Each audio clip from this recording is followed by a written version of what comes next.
Hello again, everybody, and welcome to Four Stars Chicago Sports. It is Game Day Live for the season finale, just ahead of our wild card tilt, hopefully against our rivals, that team up north. We're going to get you through this one. I don't got a lot on it. Just get out, get healthy, and get a dub. Lock up number 2. We'll see what you guys think right after this.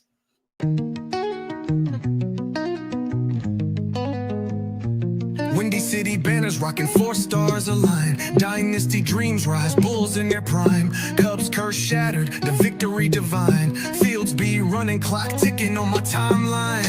Shot-town heroes, legends never fade. Black Hawks flying, cutting ice with the blade. White Sox diamonds, the Southside parade. 4 stars shine bright, legacies they made. Mike with the crown, air rain, no dispute. Sweetness in the backfield, Walter in pursuit. Bear down Sunday's midfield, battles cute. Chicago. What up, guys? How we doing? Happy New Year, everybody. How's everyone doing this fine Sunday morning? Doing fantastic. Brandon, what about you, buddy? Doing good, yeah. Doing good. Well, the playoff picture became a little clearer. And I listened to your guys' show on Thursday, and I didn't get through it all, but I got through about an hour or so. So I got to hear you guys talk a little bit about the playoff and who you wanted to win between San Francisco, Seattle. I was more on the San Francisco train because I'm more worried about having to go to Seattle, play that defense if they were to win. And I just saw the Bears, as I said on Monday, go to San Francisco, drop almost 40 points on this team. Know the offense can operate in good health. And how do you guys feel about Seattle taking that number 1 seed last night and your NFC South champ, Tampa Bay Buccaneers? I thought the Buccaneers are still waiting on another game. Yeah, they got to wait for the Saints Falcons game. Yeah, I just looked that up because we were talking about that last night. Have you guys ever, has this ever happened? I don't know. Is this, this the is NFL Network this morning, I'm looking at the playoff picture right now. It says they're out. It says the Falcons are out. So I'm really confused. I thought they won the NFC South yesterday. Is that not true then? It says what I read is if the Saints win the game, the Buccaneers go to the playoffs. If the Falcons win the game, who I expect to win that football game, then the Panthers go. Correct. Really? And Yeah. everybody's just kind of saying the Bucks. Like every major sports media outlet I've watched is like, yeah, good on the Bucks. They beat the Panthers. But it's like, well, wait a sec. The Falcons will probably murder that Saints team. Yeah, I mean, you never know. Probably. Both teams just playing for pride at this point. But listen, there's more going on this week of football than I feel like any The other Falcons, week the Falcons just beat the Rams. I mean, guys, if it is between, and somebody just said Brandon's correct. Okay, so thank you guys, Vizzo, Joe, John. So this is what the scenario that needs to play out. I've got a lot more confidence in the Falcons. I think the Panthers are going to the playoffs, right? Everybody's kind of just shooing the Bucks in because they beat the Panthers. Their way into the playoffs. Yeah, What but a joke. the Falcons team just beat the Rams, and they're going to go play the Saints. And yeah, Shucks looked good, but I still like the Falcons over the Saints. I'm pretty sure the Panthers are going to the fucking playoffs. What do you think, Jay? Who do you got? I'm really not that worried about Seattle. I know they have the ability to be explosive. They can put up points, and I know their defense is good, but San Francisco's defense is not good, and they didn't look like world beaters against that defense the other night. So, I don't know how scared I am of anybody. I'm not particularly happy to play Green Bay for a third time, but listen, we're in the playoffs, so it doesn't matter who we're playing. Whoever's in the playoffs is going to be good. They're in the playoffs. So yeah, that's what we ultimately landed on Thursday's show. Is Ben Johnson's just going to play who's in front of him? Yeah, oh man, Yeah. and another thing, because I was listening to you guys, and I'm on the bandwagon too. Playing the starters today. Keep it fresh, keep them ready to go. Hopefully, avoid any serious injury. But here's a question for you guys both. Say the Eagles. And at this point, it won't matter if the Eagles are up or down. It doesn't matter if the Eagles are up and they're going to win their game. You don't pull your starters. But if the Bears have a healthy lead going into the fourth quarter, say it's 28-10 Bears, would you pull your starters then? Yeah, absolutely, 100%. Because I would pull the starters in that scenario in any football game. Okay. Yeah, Not if just- not you're just secure in the win, Not third just the quarter. final game. I wouldn't just do it in the final game of the season. I would do that in week 3. You got 6 minutes left and you're up 30-10. Yeah. No, I'm talking start of the fourth, maybe midway through the third. Yeah, you're up. because I you're think You can always put them back in. because Tyson Bagent's going to go out there and probably move the ball. I don't know if he's going to throw you touchdowns, but he'll do enough to keep his defense off, keep Detroit's offense off the field. I think that's the goal when you've got a big lead. Because the only thing that worries me about Detroit is the offense. Yeah, I'm a little. I'd be remiss if I said Yeah, I wasn't a guys, little we worried saw about Brock Aiden Purdy. Hutchinson. We saw Brock Purdy get tackled last night and looked pretty fucked up. So Yeah, yeah, you got to like. That was on 4th down on the last drive of the game, wasn't it? Yeah, I think Aiden Hutchinson is like top 5 in pressures or something like that. I mean, he's So as that secondary is, their front 4 is still pretty damn good. And I mean, it's a good question, Sean, because like you want that 2 seed, you want to play at home, but you do want to conserve the health of the players that matter most for sure. Yeah, and to Watching you Brock guys- Purdy, watching to Brock you- Purdy go down probably gave those Niners fans a bit of. Could you imagine? Guy's just done for the year in the final play of the regular season. I mean, and to your guys' point on Thursday, I think Seattle may have a better chance of losing, so then the Bears can gain home field advantage throughout the playoffs, which I think is immensely important for the Chicago Bears football team. I mean, we've seen what they've done on the road. They put up 40. They've let teams put up 42 points on them 3 times. It happened again last week. They're just a different football team at home. They haven't lost here since week 1. Man, lock this down today. And Ben Johnson in his heart of hearts, he's going to want this one just to have in his back pocket anyways. So let's get it.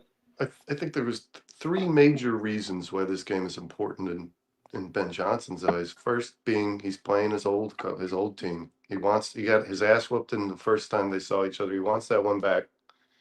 Secondly, Sean, nobody wants to go to the playoffs with a 2-game losing skid.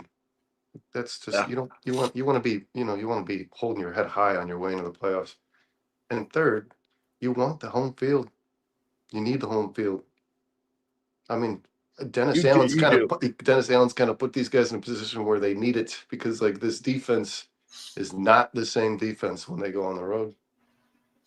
Yeah, and look, if you're a number 2 seed, you have the home field advantage for at least 1 game, right? Maybe 2.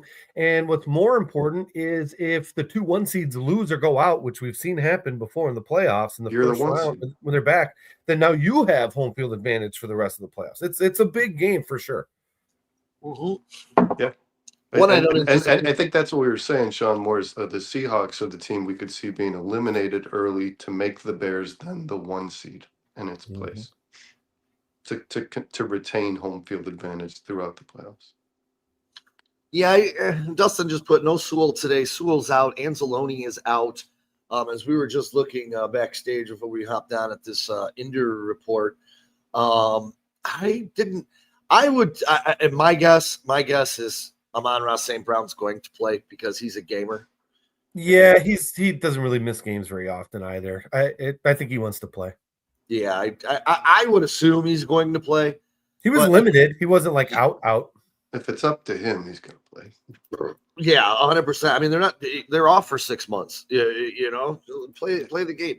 The Bears have the shortest injury report that they've had all season. It looks like going into week 18 and hopefully going into next week's wild card. There is no way Roma Dunze is playing in this football game. No. I don't see why you have to. You're in the playoffs anyway. This is not like a must-win deal. If it was, he'd be there. I assure you. But like, I hope the medical staff is telling Rome right now, go ahead and put your sweats on, dude. Yeah, I'll be honest. I want to see more Luther Burden. I want to see him get more comfortable ahead of this game. He was wide receiver 1. Yeah, I just want to see him continue to progress. I never thought I would love anything from Missouri, but man, I love this kid. He's so fun. He's so fun, dude. I think in fantasy football, he was wide receiver 1 last week last week. If you're not a Bears fan, guys, you're just watching the Bears-Packers game and you're a fan of the fucking Cowboys, there's no way if you're an avid football fan, you're watching that kid and not seeing something special. I mean, he is a very, very real deal. Yeah. He is terrifying. He's elusive. He makes basketball moves, like Oh, yeah. point guard moves, like breaking ankles. Did you see what happened to that number 26 on the Niners, dude? Yeah. Like he was in a blender. Like seriously, he got he's spun got a good around juke. and then he fell. And I was like, I don't know if I've ever seen that happen in football. I've seen it happen in basketball. I'll say this, Vizzo. I don't think he's going to play. That stress fracture happened, 3-4 weeks ago? You normally say it's a 4 to 6 week recovery. So we don't know, how he recovers, how fast his body recovers, but I don't think you need him today. No, and if he's still practicing limited, just wait a week. Just if this was his first week back at practice, the Bears have done this all year, man. A guy gets a few limited practicing, they throw him on the field, and he's out for another 6 weeks after the fact. Let's not do that anymore. No, we need him. We need him back. We want our full plethora of weapons versus that team up north next week. That's our mission. Ben Johnson gets his opportunity to beat Matt LaFleur twice in a season. I really, really love that. I mean, I'm like into this game a little bit. I just feel like the Bears are going to win, and I kind of looking forward to next week's wild card weekend and where the Bears are going to play either Saturday, Sunday. My guess is, and I have no inside information. I have not seen anything anywhere. But after 22 million people watched the Bears and the Packers on Saturday night 2 weeks ago, I think that the Bears and Packers should be the Monday Night Football game standalone and close out wild card weekend. What are your guys' thoughts on this? It will be one of the most watched. I don't know if most watched ever, because there have been some really amazing playoff games in the past, but it will be a highly watched game. All the other games are going to be gone. It's Monday Night Football. I mean, everybody's going to be watching regardless. So I'm excited for it either way. I mean, honestly, what's great about this week here is we get to beat a division rival, but these are two completely different teams. And I think if we play Green Bay in the first week or first round of the playoffs, I think again it's two different teams than when they last matched up. The Bears offense, I think, is working much better than it has.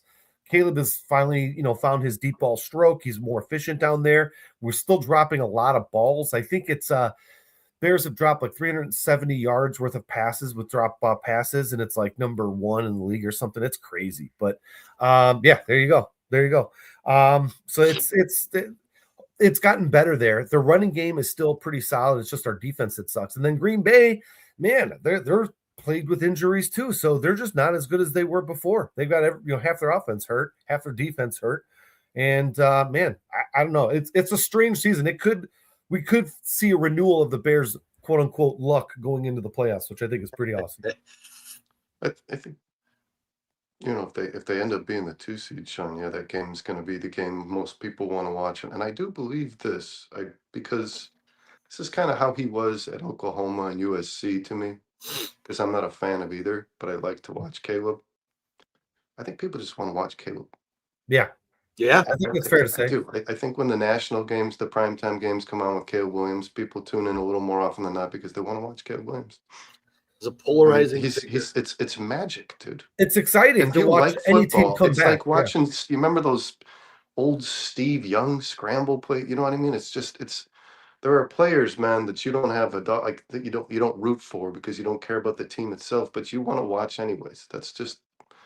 There are specific players that I try to watch when I can. Like I watched yesterday's game because I really want to watch Tetaroa McMillan. That's a guy that I want to watch when he's on, when I'm able to. So, but like Caleb Williams is a show in himself, man.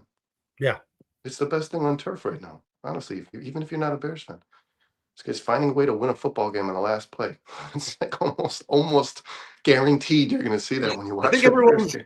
I think everyone's excited to watch him except for those fans up north. Yeah. Yeah, they like to root against him though. So even those guys tune in. Yeah, that's true, man. That's true. I looked out my window, and my neighbor that's a Packers fan, they always have this sign on their front porch, and half of it's like hanging down from the wind or whatever. And I'm like, dude, what a great metaphor that is. Just a tattered banner for a tattered team. It was great. Yeah, absolutely. Dustin made a good point there too, and that's I guess my point is whoever the Bears play, the Bears should be in the spotlight. If I'm the NFL, because he said they played a really good game against the Niners, so if it was the Bears Niners, that could be a potential another game like we saw a week ago. But yeah, whoever Bring the the Bears, Niners in because Chicago. I don't think they're dropping 40 points on the Bears. and it's the Bears, man. The Bears have done this all year. They keep you watching until the clock runs zero. Where most games, if you don't have a dog in the fight, you're turning it off by third quarter when you know what I mean. It's like the Bears are just an exciting football team. Caleb's an exciting player. They're going to compete with everybody because that Ben Johnson's offense is going to keep them in games, and I think people really like watching this football team. I think people like to watch the Lions team when Ben Johnson was running that offense. It's just the Bears deserve national media. They deserve spotlight. They're the real deal. They need respect. And the thing I agree. And you know what? The Bears are one of those teams where if you're outside of Chicago, they're one of those games now when you see, oh, Chicago's got the ball and it's under 2 minutes left. You're going to tune over into that game to watch what's happening. 100%. You know, when you talk about respect, Brandon, Vegas isn't giving the Bears much respect, as it doesn't matter who the Bears play in their wild card matchup. FanDuel Sportsbook has the Bears as an underdog in every home game that they could possibly host. And I saw this the other day, and I was just like, wow, that's no respect, no love. The Bears are getting none of it from Vegas. And I'll tell you this, I'm really happy about it because I'm going to stack some coins on the Bears on the money line. If you want to give it to me, I'm going to take it, and I'm going to earn some money because I think the Bears are going to beat whoever comes to Chicago. And yes, that includes the Rams. I watched the Rams go and struggle in Atlanta. Atlanta's a good team, but they're not good. They're really not. Yeah, no, they're on like a 5-game win streak, but they weren't good over the entirety of this season. It really depends what kind of quarterback you get, from the Rams. Do you get the first half of the season, or do you get the second half? The MVP guy, or the guy that's just a guy now? Well, and it's just more evidence, guys. We watched the Falcons beat the Rams. That's why the Bears can win a Super Bowl. Nobody this season can't lose. There's no team that you feel comfortable, especially as a gambler. This must have been an awful year for people. It's been tough, dude. It's been for people who avidly gamble, because every team that looks like they might start to run away from the rest of the league and be that force like the Eagles were last year loses to some tomato can, as you would refer to it, Sean. So, I mean, it's just every team's got their weaknesses. Every team's got, good days, bad days. Every team in the playoffs this year is beatable for sure. Yeah, and nobody's that just dominant like Chiefs like force from the last decade. You know what I mean? So the window is opening, guys, for the NFL in its entirety. The Bears me and Dustin, they could slide themselves into one of the most competitive teams for the next foreseeable future, because the teams like the Ravens and the Chiefs and the guys that you expect to dominate this league seem like they're on their way. They're going in a bad direction. What's up, Jed? How you doing? Yeah, bud? Baltimore's getting old. So is Kansas City. They need to almost restructure those teams. Well, I mean, I don't know how much longer Andy Reid's going to win. The Lions look like they've got some things they got to figure out. I mean, this is a good time for the Bears to be getting good. And when it comes to Baltimore, the rumors swirling around is Lamar Jackson may not be there next year. He's come out and commented and said, I'd like to stay here for my career, but looks like the Ravens may have other plans. I've heard Miami, and I've heard Minnesota's name kicked around in connection with Lamar Jackson. And God, I mean, I'm okay with bringing Lamar to Minnesota. You guys know how I feel about him. In totality against good teams, he's just not it. So you want to put him in big-time matchups in the NFC where the defenses are getting better and continue to dominate? Go right ahead. Bring Lamar to the NFC North. He's immediately the best quarterback in this division. I don't know about that. What the problem is, you don't want the teams in your division to win games. It makes it harder to make the playoffs, even if you have to win your division. Then you know what I mean. This year it's so tough. you could have 11 wins and not make the playoffs. This is crazy. Yeah, and John has a point too. Burrow's name was kicked around about being shipped over to Minnesota. No, that I do not want. That I hate a lot more That, than no. Lamar Jackson. That's for fucking sure. That would just that would break my heart if Joe Burrow, because I'm a big fan of Joe Burrow, and literally the last place I want to see this dude. I'm drafting Justin It's Jefferson if Minnesota, that happens. Are you nuts, man? I'm listening. I'm sorry. Hi guys, how we doing? Hey, what's going on, buddy? What's up, dude? Sunday. Happy New Year. The Vikings beat the Bears with fucking JJ McCarthy at quarterback. You want to replace him with Lamar Jackson, and you're not worried about that? I'm Are you not crazy? worried. I'm not worried about Lamar Jackson. Whoa, Dude. bro. I mean, It would be fucking scary with Lamar Jackson. Come on, guys. Who? Come on. I could put Kevin together- Seriously, O'Connell. guys, are we having this conversation? I could put a spreadsheet together for you of Lamar versus bad opponents where his numbers are up here, Lamar versus good opponents where his numbers are down here. So if you're telling me the Bears defense is going to continue to improve and become a Who's force, telling you that? we've seen Lamar Jackson fold against good defenses in his career.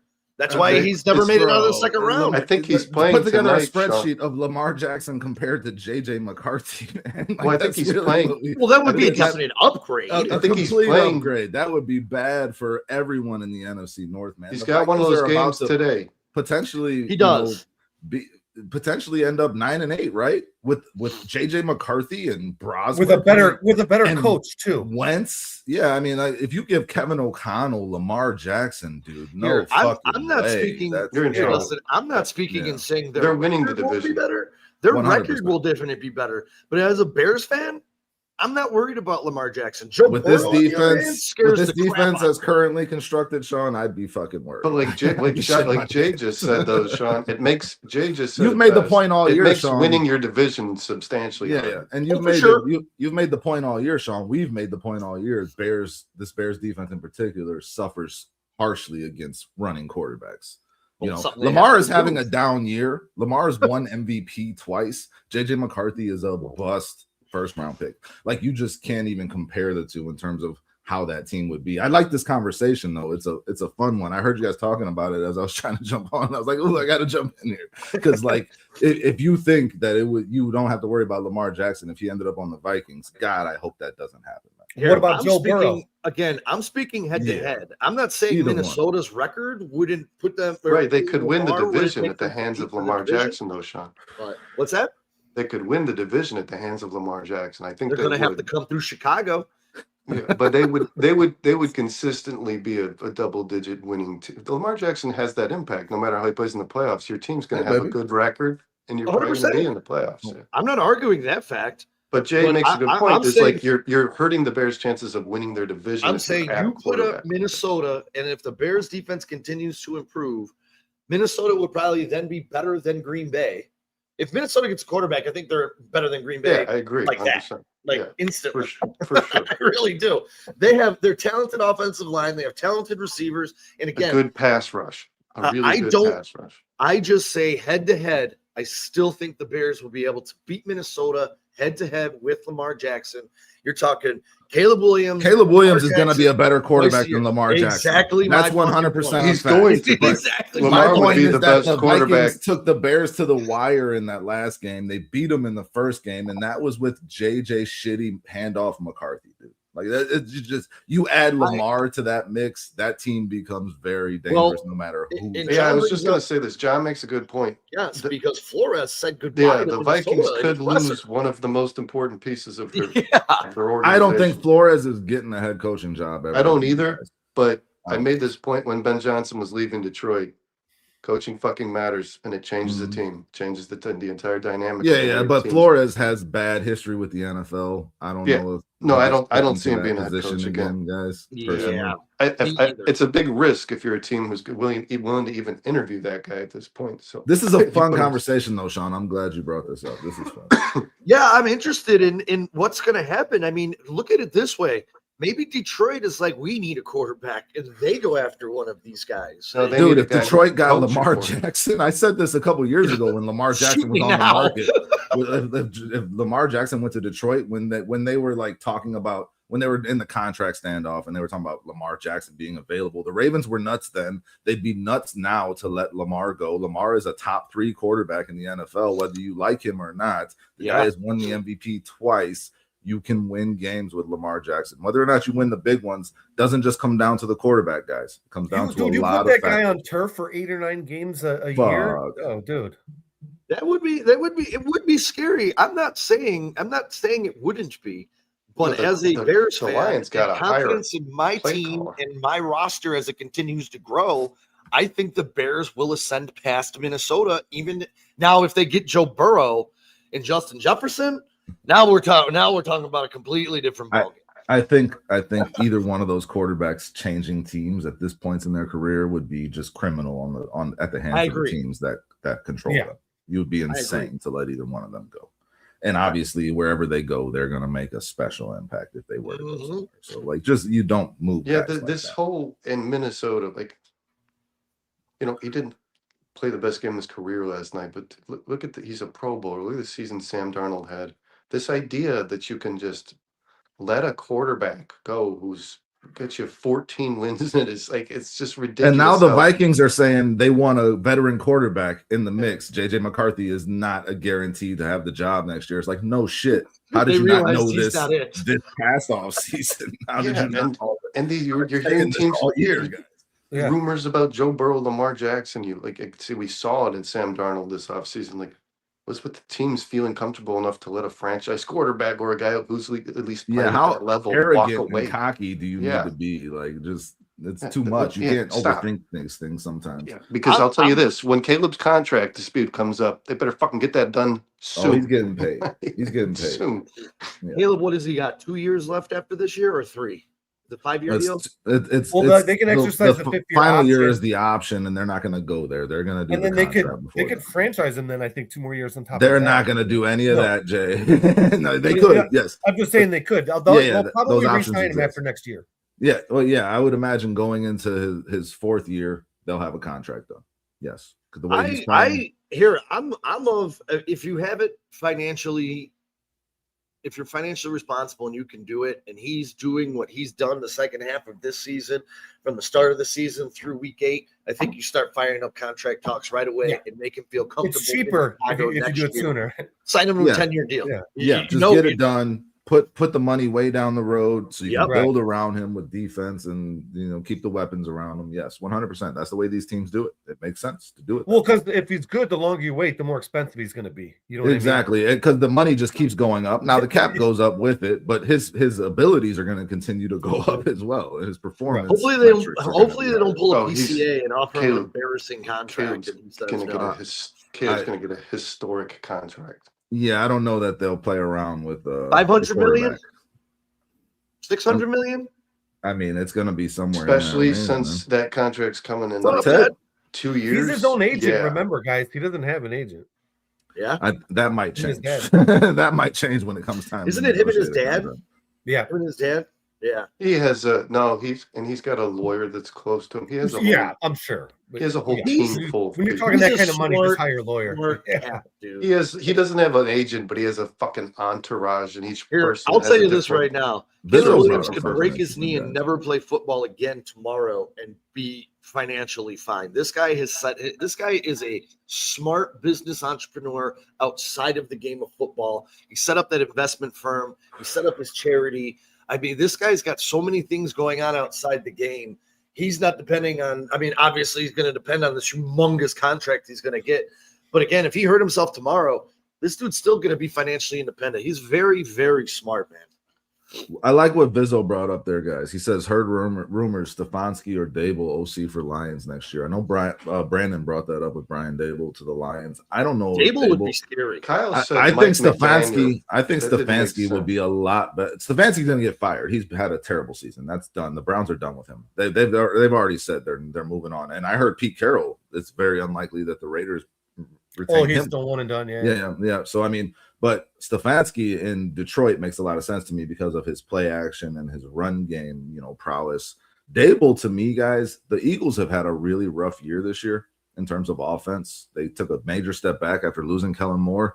I just keep thinking about pairing Dable with Jalen Hurts in that offense and that could be a little scary. Dable makes a lot of sense in Philly to me. I don't think that offensive coordinator they got is it, but who knows? I don't know about Dable in Detroit because Dable's dealt with running quarterbacks for a good portion of his career, and he's really good at that. Kyle thinks if Mike McDaniel is fired, he'll be Detroit's offensive coordinator. Yeah, Mike McDaniel's still up in the air. They keep waffling back and forth about it. I don't know, man. Mike McDaniel seems to be a good OC, not the greatest head coach. So that can make sense. Is Miami making the playoffs this year, though? No. They're eliminated. They were officially eliminated. I'm pretty sure they only made it one season under his tenure. And they lost to the Chiefs in that first playoff game. When they were on the road in very cold weather that game. Keep McDaniel around if you're the Dolphins. Man, going into this playoff, guys, have your Super Bowl, have you even thought about who's going to the Super Bowl in either conference? Like, if you had to pick right now, who would you take out of the AFC? Because it's kind of a mixed bag in the AFC. I got the Bills, man. I got the Bills. I got the I'm Bills. Be honest I've had the with Bills for weeks. I think that might be a good pick. They're hitting the right spots at the right moment, I think.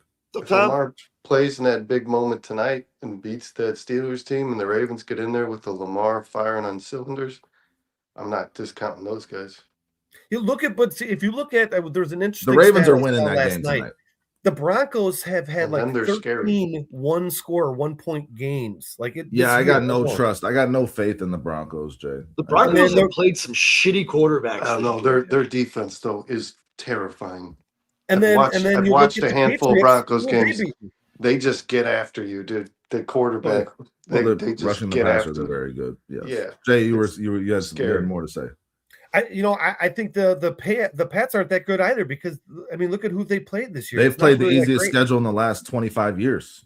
Jaguars scare me. That's who scares me in the AFC. The Jaguars don't scare. I'll say this about the Bills, man, because the way I keep coming back to the Bills is it's Josh Allen. Honestly, that's really it. And there's no Patrick Mahomes this year.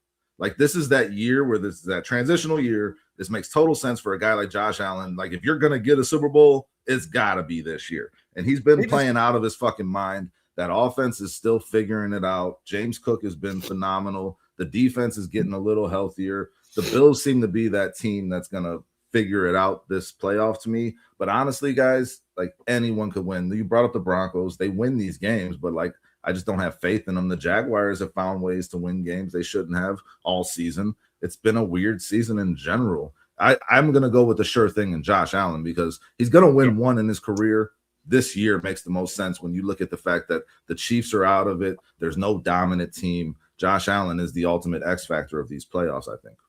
Yeah, for sure. The one thing that scares me with the Bills, and God knows, you guys know I want the Bills to win the Super Bowl, but if it's not the Bears, the one thing that scares me is just watching him last week against the Eagles.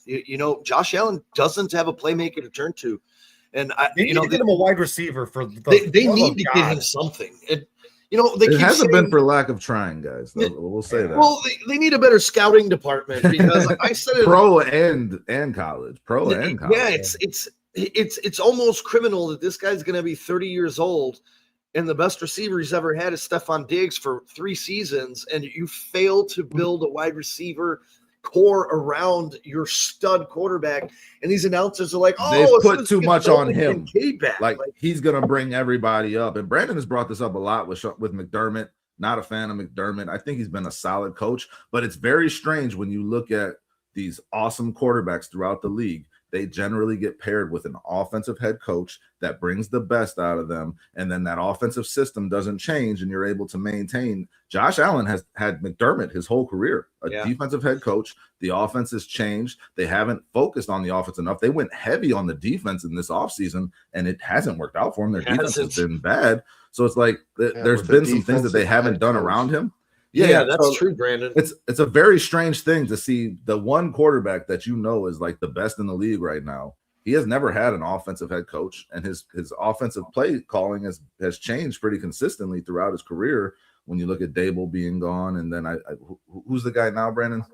What's his name? Joe Brady. He's okay. I mean, I don't know. It doesn't seem like they've focused enough on offense, like you're saying, Sean, in terms of building around Josh Allen. Let him down. Yeah, the defense. Yeah. For a defensive head coach, it's fucking weird. It is. It's like Yeah, and we you're just not getting either of the and best Dustin of just both talked- world sides. I don't think that the players they've drafted defensively in McDermott's tenure have turned into anything. Like nobody on that team is special. Like Ed Oliver has been a solid okay. player. I mean, You bring Dable back Rousseau, then to I like Buffalo to be Rousseau. the OC. If I was McDermott, I would in a heartbeat. He was the thing that made Josh Allen to click.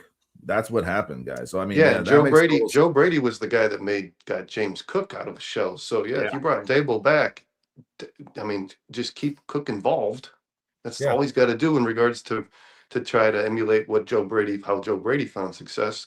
Because I think Joe Brady was just like, man, we just got to take some shit off of Josh Allen's plate. And that's when James Cook really started to take a workload, man. And that's when Josh Allen really started to thrive. But yeah, they hit a little bit of a curb. I'm betting on Josh Allen in these playoffs, guys. I just hope Josh Allen's 100% because he got dinged up.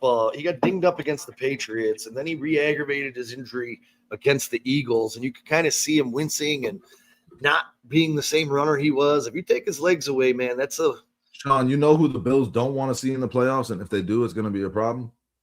The Houston Texans. Oh God, yeah. Well, they Houston played the Texans earlier. They lost in the And- season. I believe they lost 20-16. Can't count those guys out. That four-man rush dominated that Bills offense and Josh But Allen. Jays, Their Dominated. defense is the sick. Will Anderson's a Jaguars monster. Jaguars and Texans are on win streaks, right? Jaguars are at 7. I forget what the Texans are at like 6. So yeah, either one of those teams. If you're a team in the AFC playoffs, you don't want to face those guys that are in a. I am not worried about the Jaguars. I'll continue to say that until Trevor I'm Lawrence wrong. is playing good football, man, and I still believe Good for Trevor him. Lawrence could be one of the best. I gotta see it. quarterbacks in the I gotta NFL. see it in the playoffs, man. I gotta see it. Yeah. You know, I gotta see him do it. And he beat the Broncos. He played well in that game. That was like, okay, Trevor Lawrence this feels legit, but still, it's the Jaguars and it's Trevor Lawrence, man. Prove it to me. Prove it to me in the playoffs. That's where I'm at with them. Well, the Jaguars and the Chargers are going to hook up in Duval County in the first round next weekend, and the Bills Herbert will versus have Lawrence. the Patriots for the third time. So That's some legacy shit for either one of those quarterbacks. It is both of those quarterbacks have a lot of question marks around them throughout their career. You know, drafted high and supposed to be generational QBs, and they lose big games consistently. So that's a legacy game for either of those guys. And you know too, guys, when we start really talking about who we're worried about and why I kind of changed my mind on the Rams. The Rams don't play good football away from LA. And now that they have to go to Philadelphia possibly or Chicago in week 1, if you look at they've lost 2 road games in a row. They've lost at Carolina. They lost at Philadelphia earlier this year where they're going to have to go back to in the first week. So here's a graphic, Sean, that kind of look at this. This is from PFF, highest touchdown percentage versus current playoff teams. Rams at the top, 33.7%. The Patriots, who have that easy schedule, but they score. They have played well against the teams that have been good as well, 33.3%. And look at the Bears, 30%. These are offenses that find a way to get in the end zone against playoff defenses. The Rams are really good, but yes, they are kind of an enigma because it seems like they kind of fall off in big time situations this year. Like they needed to win that game against Atlanta. They needed that. Like that wasn't just a game they could just lose, not to me at least. And they went out and they did not perform well. Losing to Carolina, Stafford turned the ball over a lot. The Devontae Adams injury has hindered their offense a little bit. But I mean, when you put Puka Nacua out there with that Sean McVay offense with Matthew Stafford, that's scary. It is. They can score the ball against anyone. When is Devontae coming back? I don't know. He's practicing this week. I don't know if gonna he's say, going to play, he had but like a he returned to serious practice. injury. He'll be in that playoff game. I'll tell you, for sure. I'm going to take Philadelphia to beat LA. I think LA got a bad draw. Eagles defense looked amazing against Buffalo, and if the Eagles defense plays like that, I don't think anybody beat the Rams already this year on that field goal block. They beat them first game of the year in Philadelphia. So, I mean, but you're saying you got Seahawks with the bye. We know that. Then you got Bears, Packers. That's what we're assuming. The Bears got to get it done. The Bears could be the Bears have to get it done. Then you got the Eagles, Rams, and Panthers, Niners. Or it could be Panthers, Rams, and it. Yeah. See, this so, is I mean, what I'm it saying. really comes down to if the Cardinals can beat the Rams today, then. But like that would be crazy. So we might be seeing it's possible the Bears see the Niners in that 3 versus 6 matchup. What would you prefer? I heard Brandon bring this up on Monday, and I just want to ask, like, you want the Packers coming here, or do you want the Niners coming here in that 3-6 matchup? I want the Niners coming here. The Niners in cold weather, coming to Soldier Field. You already played them you played them down to the wire in Santa Clara. Interesting thought process. Is the home field I agree, Chicago, worth it that much? They looked rough last night. Hey, really quick, I haven't seen this guy, Chicago dude. Welcome to the show, man. Appreciate you checking us out. What's up, Chicago dude? And I agree with him 100%. Listen, I'm going to say this. If the Ravens get to the playoffs, do not count them out. No, yeah, definitely not. My Super Bowl was the Niners versus the Ravens. Now, I'm not feeling great about that right now. The Ravens still aren't even in the playoffs yet. The Niners are there, but it seems like they're trending in the wrong direction. Right, everything ran out for the Niners last night. Everything, all their magic. Yeah, like McCaffrey turning a ball over. I was like, I don't know. The last time I saw that was. I believe it's like a fade of a memory. I had the Bills versus the Lions on our show on the beginning. Yeah, I know I had the Bills winning the Super Bowl this year. I had Eagles Ravens. So I mean, I had the Bills Eagles. I have to go back and look. The question to me is, if you're Ben Johnson, does the 2 seed matter that much to you? Does it matter to you guys? Yes. Because if you get I feel like it's a more favorable matchup, Niners coming to Chicago, as Jay said. I really do. Right? But then that next round, you're probably traveling on the road versus if you get that 2 seed. No, you need to take care of business against the Packers. Yeah. The Seahawks lose in their first matchup in the divisional round.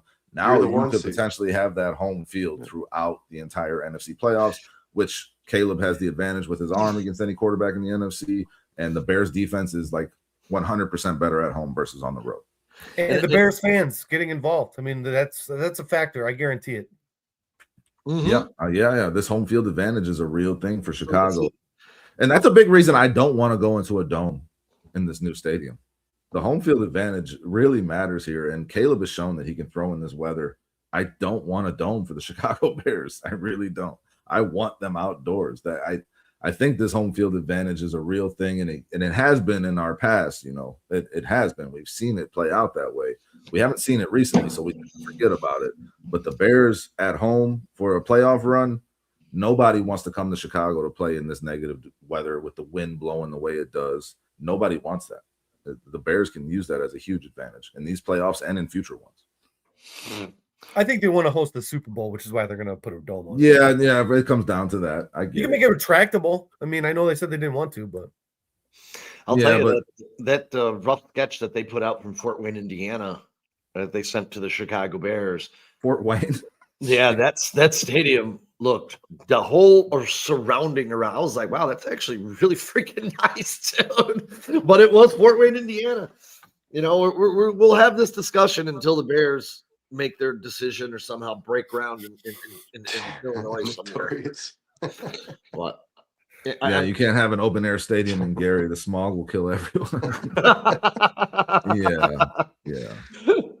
Gary, man, I looked up some pictures of Gary.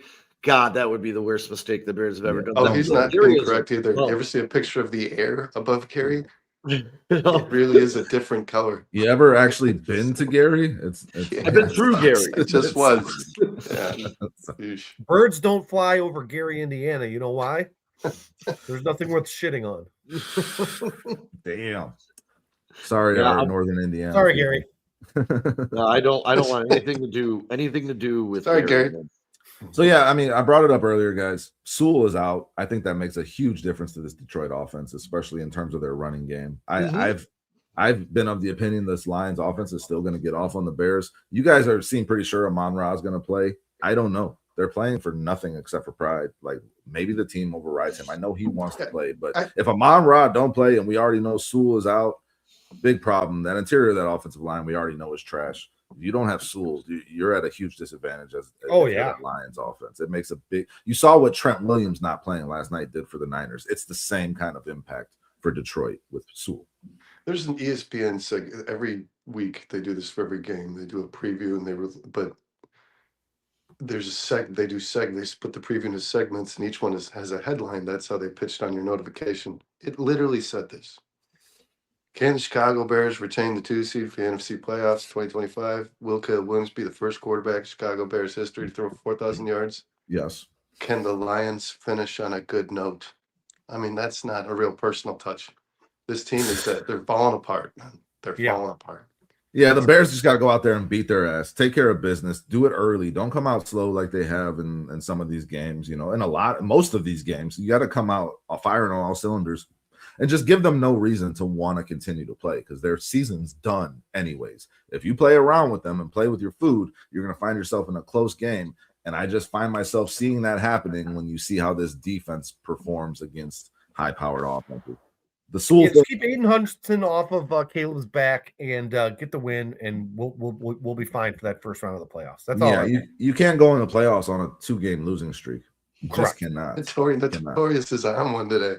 He's on I've continued to make this point. The Lions have never been a good team in my lifetime. This is the best that they've been, and they haven't even gone to a Super Bowl. So yeah, since the schedule got extended to 18 weeks, the Lions have never lost a Week 18 game. They're undefeated on Week 18. Yeah, for sure. They played their asses off last year. It's a weird stat, but it is, but it's also an important one. It shows that they finished strong. They're well coached. Yeah. It shows that.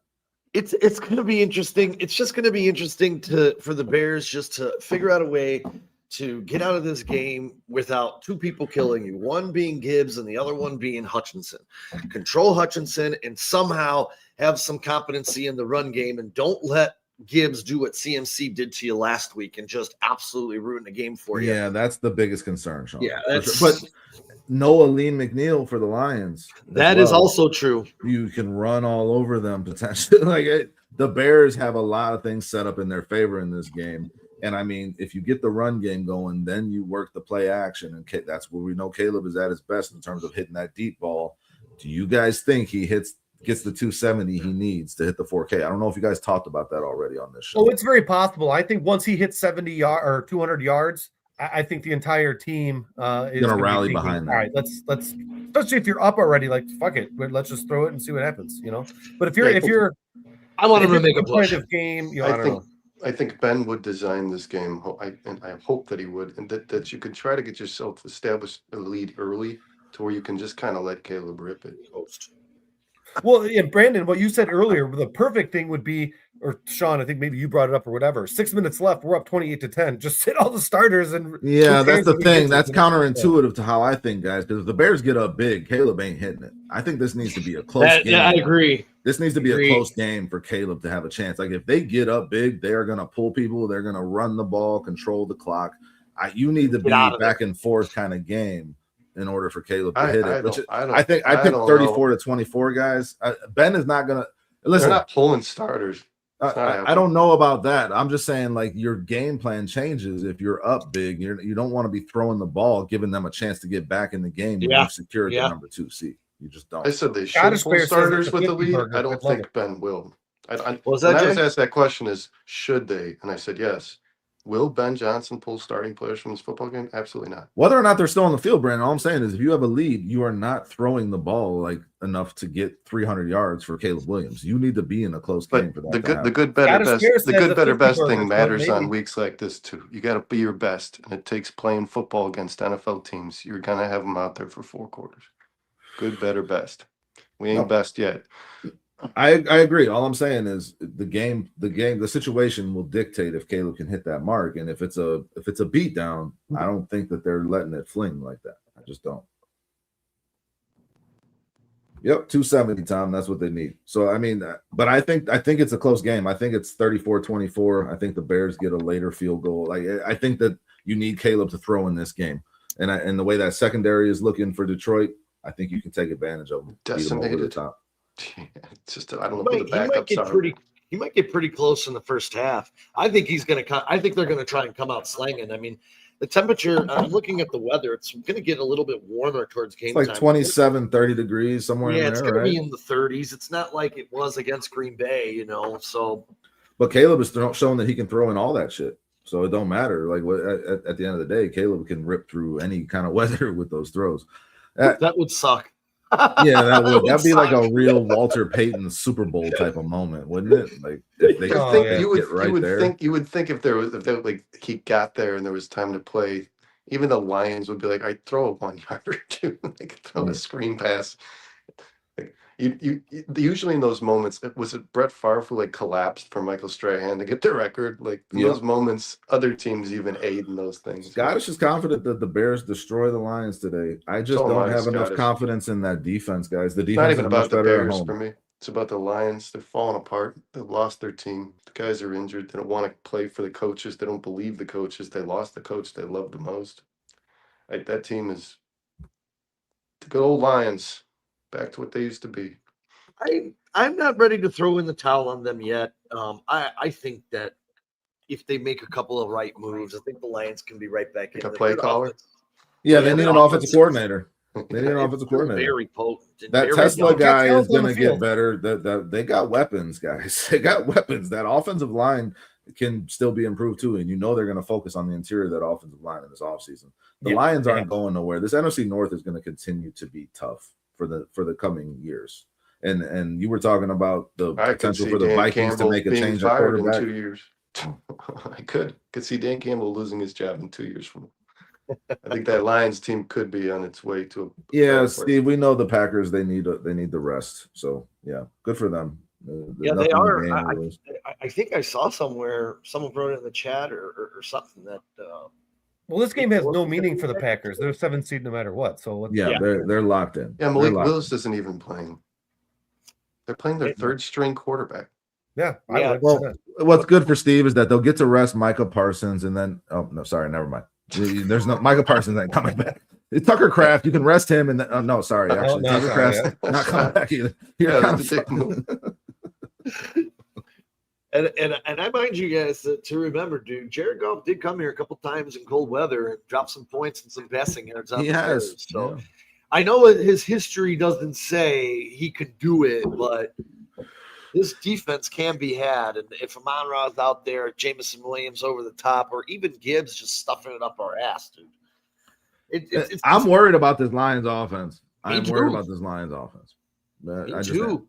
So I mean, I think that this game is a tight one, guys. That's why I think you should run the ball in this game, like you Yes. did. The Bears got to get back to the Philly game plan, man. And you got when you're playing a team like this, like a lot of these NFC teams, like the Rams, you got high power. The Niners, especially watching that defense, is dog shit. You've got such high powered offenses in this NFC. You got to keep these offenses off the field. That's how you start. Should be the first thing that you think about when you're playing these teams. Is we want our offense on the field and yours on the sideline. That's how you should approach each one of these games moving forward. And same with Detroit. You don't want that offense on the field. You know what I mean? Desmond Ritter is Agreed. on Green Bay. what's that? Desmond Ritter is on Green Bay. Okay, that's awful. I did not know that. Okay. Malik Willis Yeah, is I'm with actually you, pretty John. solid backup, but now we're getting into that's rough. I'm with John here, man. Who the Bears going to get pressure from? I mean, this is going to be key because I know I'm fine playing the Packers next round, but we've said it before. We'll say it again. It reared its ugly head against San Francisco in San Francisco. It could rear its ugly head against Jared Goff today if you let these quarterbacks from Goff to Love these next 2 weeks just sit back there. They're going to pick you apart. And Austin Booker's the only one getting consistent pressure right now, Sean, and you want it from everybody. That's the real answer. But where are we going to get it from? Like you're saying, I don't know. Montez Sweat seems to have a fairly consistent pressure rate, but he's not like wowing and he's not popping off of the tape. And we're getting, it feels like nothing from the center of the line right now. It's rare. I know it's not true. They're getting some pressure, but they're not stopping the run. They're not getting really, pressure in the middle, and that's most of all. If these defensive tackles can't have a good game against this interior offensive line, they're not going to in this playoffs. Yeah, you got to start establishing something now. And we talked about the pressure on Goff being the key to him making mistakes and getting those turnovers on Thursday, man. And it's like, do I see it happening? Not consistently. Maybe a couple big plays here and there. They make a couple splash plays, and that'll be enough to get it done. But consistent pressure from this front four is it's not something we're going to see for the rest of the season, I don't think, guys. No. I really don't. That's something we've seen all year. Nope. So I don't have a reason to bank on it. I'm not banking on Javon Dexter stepping up. I'm not banking on Is Montez Reader playing today? Yeah, I He believe. wasn't on the injury report. No, he's Running- not. Aleem running the ball. McNeil being out is a big deal for them. Running the Aleem ball Mc- up the middle is going to be tough. No, I mean with The McNeil Lions out, could have Brandon, used it's a smaller big difference. print. I know, right? Injury reports. Yeah, no, with He was out with Aleem an McNeil, abdomen too. That's a weird injury. And no, Steve, to answer your question, I don't think this is going to be an easy win for the Bears today. I don't think next week against the Packers is going to be an easy win. If we do end up playing the Packers, I don't think there's such definitely thing will not as be an easy for win. the Chicago Bears, Sean. This team, if they're going to win, and they can win all the way to the Super Bowl, they're going to do it the way they've been doing it all year, Sean. That's what I think. they're going to have to. They're going to have to find a way. This game's going to look more like the Browns game than a Packers game, I think. You think so today? You think the Bears are going to annihilate Detroit? Brandon picked 37 and 19. I'm not as focused on the Bears as you guys are. The Bears are who they are. We know who they are. We've watched them for 17 games. They play the same style of football. They win the same way. The Lions are not good, and they're not getting better, and they're falling apart. They're in trouble. They look like ass.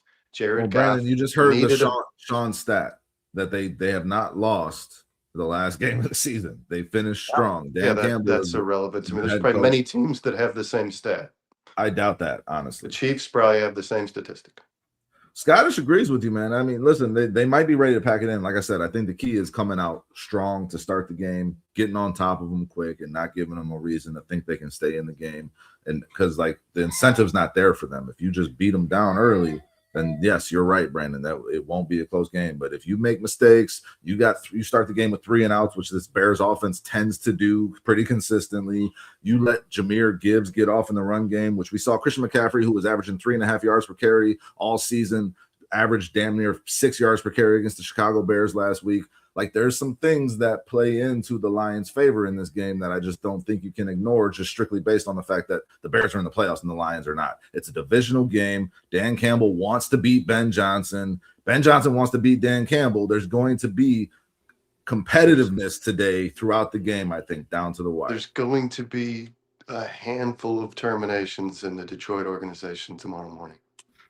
That's going to happen regardless, whether they win or lose. I like playing a team like that in the final game of the season. Dustin, you brought up something that really just triggered a memory because watching Seattle play San Fran last night, to me, the biggest difference they had in stopping CMC was they just simply tackled him. So the Bears need to be better at tackling. The last couple of games, the Bears defense has been bad since that Packers game that they lost. That was the worst tackling game that they've had, and they've been on like a bad streak with it. And if you don't tackle Jahmyr Gibbs, he's housing it. He's going all the way. He's going to do what Christian McCaffrey did because you didn't tackle him either. He might do a little more than what Christian McCaffrey we keep talking about every year's be a 40-yard run. We do have to acknowledge, guys, that this Bears defense, I mean, they're awful on the road. Maybe the worst team in the league on the road. 30 points per game on the road, 17.4 at home. They're close to being able to say good. 17 points is a big difference. In today's NFL is good. I think the Bears could really put the fucking hammer on this Detroit team, guys. Listen, I hope you're right. All I'm saying is that there's incentive for this game to be close from the Lions' perspective. They're not just going to come out and lay down for you. You got to put them out of their misery, like you said, Brandon. You got to do the work. And the Bears tend to allow big plays on the defensive side of the ball and start out games slow in terms of their offense getting moving. You just can't start out with these 3 and outs. Come out and score on your first drive. Really put the pressure on them from the beginning. Put your 4 quarters of football together today. That would be fucking great, Brandon. Going into the playoffs, you actually put a full 60 minutes together. You come off of a loss, and you reinstill that confidence in yourselves and your fan base. That's what I want to see. Nobody has to pick anybody else up. The offense isn't carrying the defense. Come out, all 3 units, put 3 phases football. Yes, and do it for 4 quarters, and that's the way. That's the way you step into the the playoffs. Is, this Bears team has shown us who they are all year, and I love what they've been. Honestly, it's been a lot of fun. But these are the kind of games that they play, guys. They play close games that come down to the wire more often than not because that's who they are. And the Lions are not a bad team. They are not the Browns, Brandon. They are not going to come out there and look like the Browns. You said it'll be closer to the Browns game. I don't see that in any realm. I don't mean didn't compare the teams. I meant in regards to score. It matters though. It matters though in terms of like, are they going to let you run up the score like that? Are they going to be completely incompetent and impotent on offense? No, they're not. Well, they would have to be so on defense if you're going to run the score. Okay, so you're not hated by us, buddy. This Lions team is missing their entire. Yeah, no, we love having Steve here. No, yeah, for sure, Brandon. They are, and I think it'll be a high scoring game. I'm not saying this with bias, like because I'm a Bears fan. I think the Bears are going to murder. Like this Lions team is in a state in which, as a Bears fan, I've seen a lot. I've seen the way the turmoil that's occurred with this Lions team to my Bears, and they don't win football games. Yeah, we just saw that last year, and they beat the Packers in the last game of the season, Brandon. Yeah, they beat Malik Willis. I'm just saying though. Otherwise, wouldn't have off a field goal. They almost lost to Malik Willis in a game that mattered an awful lot earlier. They didn't start the game with Malik Willis. This is not a Packers game, guys. I'm gonna tell you that this is not going to be like a Packers. The last 4 Packers games have ended on the final play of the game. All 4 of them. Hey, I want the Bears to win. I got the Bears winning. I just don't know if it's going to be a blowout. I don't expect that. And honestly, I think that'll be good for Caleb Williams getting that 4K. I'll say this: if the Bears play the Packers in the playoffs, you can't help but believe it's going to win or lose on the final play of the game. That's terrifying. It's just because that's the trend. So that's a little scary. I'm going to go with the spread here. I'm going to take the Bears not to cover. I'm going to take the Bears to win 28-24. I just think stopping Gibbs is going to be a problem. I think he's going to have a good game. The Bears haven't shown the ability to really stop superstar running backs this year. They've ate the Bears alive, and Gibbs is a superstar for every letter of that word. He is a bona fide. The only thing that makes me rethink that, Sean, is Penei Sewell not playing. Maybe you can kind of dominate this offensive line, but other than that, yes, I expect the Lions offense to be able to move the ball on this Bears defense. I'm with you there. I like that score, 28-24. I had 34-24, and I'm thinking like it's 31-24, and the Lions got a shot, but then the Bears kind of closed the door with a late field goal. I'm 34-14. I think I'm more of a Scottish Bear and Brandon here. I think the Bears do get a solid win. Nice. I like it. I hope that's what happens, guys. I hope. Yeah. Guys at 37-19. I want to change. I think I'm giving the Lions more points than the Bears allow at home. I will tell you this. This is a sneaky good pickup by the Packers, dude. Damian Martinez. That is a sneaky good pickup, Steve. I don't know. There's a reason he's been available. But that guy's been out there forever. We talked about the Bears picking him up in like week 3. Sometimes teams have visited him too, and he wasn't signed. That's even worse, man. Something showed, somebody didn't like.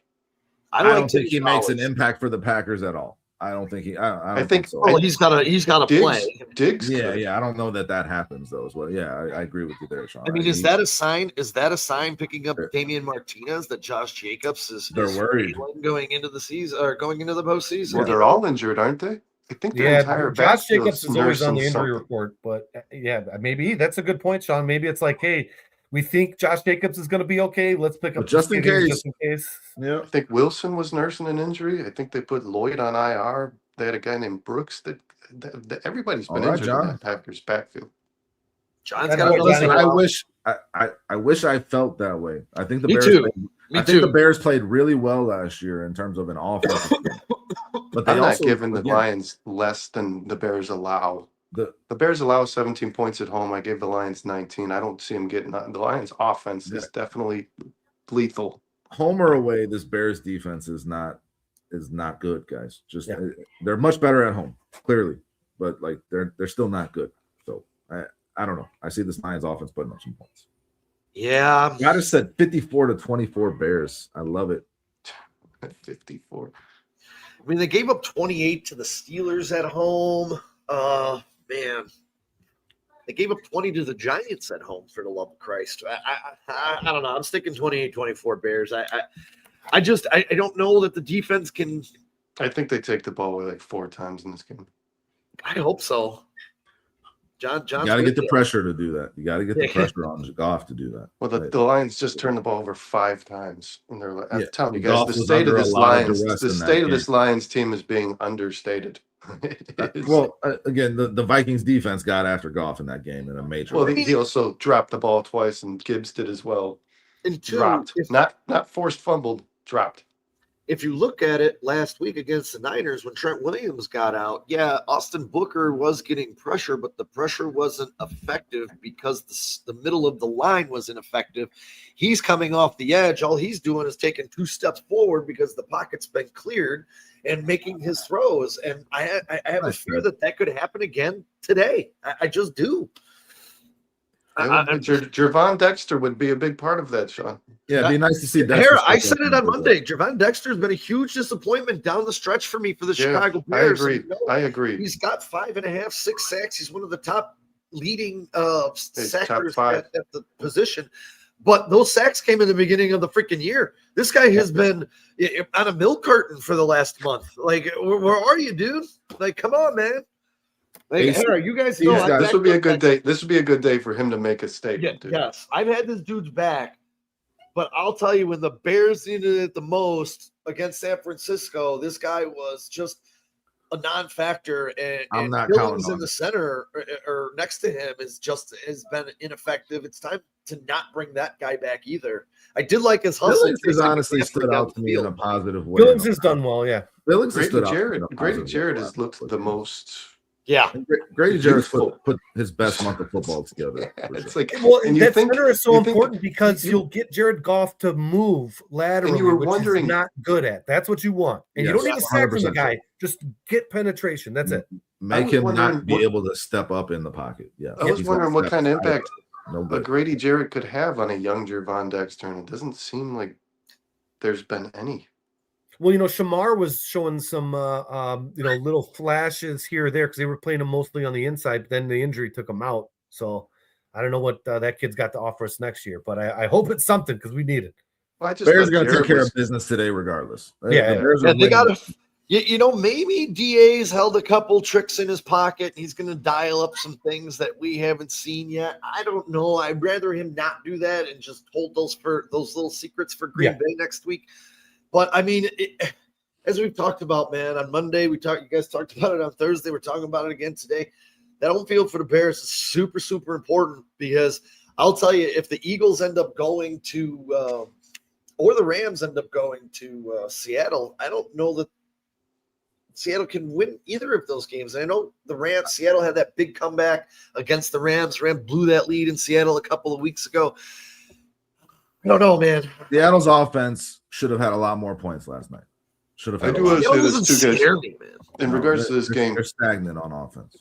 Anytime, I said this on Thursday, I don't usually equate fantasy to real life football, but like anytime Jahmyr Gibbs on my fantasy team had a bad day, the Lions lost a football game. You have got to remove that guy. If you remove that guy, the Lions don't know what else to lean on. So 135 rush yards per game. The Bears are allowing 5.5 yards. You've got to not let that happen. That's pretty scary.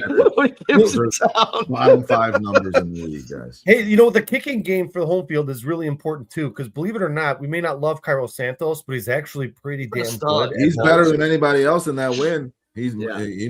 Same with Caleb working his way through the win with those passes. Cairo does the same thing with those kicks. Yes, it's a huge advantage. That's where he kicks all his 50-yard plus yarders. Is at home. Well, I mean, the teams will not kick long, especially given the win circumstances in Soldier Field. Teams will have to settle for going for it on 4th down more so than they would in other venues. Cairo, Caleb, and this defense being like 100% better at home versus on the road. 3 major factors in needing the Bears to have home field advantage for as long as possible in these playoffs.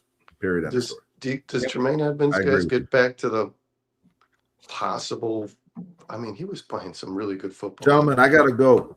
Have a great day. Bear down. Absolutely. Love you guys. Love you in the chat. Later, buddy. 34-24 Bears. 30. What was it? 34-24. Yep. Caleb gets the 4K. All right. Bear down, guys. I'll see you tomorrow. Yeah, we're gonna put a bow on this thing here pretty shortly too.